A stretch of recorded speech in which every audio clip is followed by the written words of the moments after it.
Tātad šis ir viss, cik vajag izgriezt, lai roktu varētu ielikt iekšā.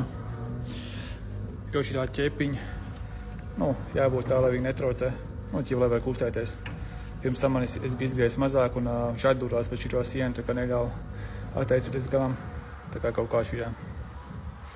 Tātad es tomēr izgriezu diezgan lielāku caurumu, tāpēc, ka nebija rokas, kur to savilcēju uzlikt. Es uzliku savilcēju, lai ķertu tos divus prikos. Tātad sanāk cik liels caurums.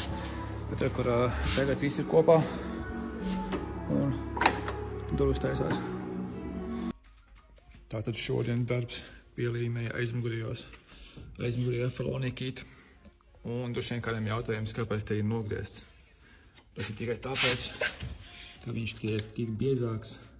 Nezinu, kāpēc vispār tā dīvaina tā formieta arī vienkārši taisina. Un bišķi korši savādāk, bet tie bija biezi, bet tāpat taisina tu bišķi apsvīpēs.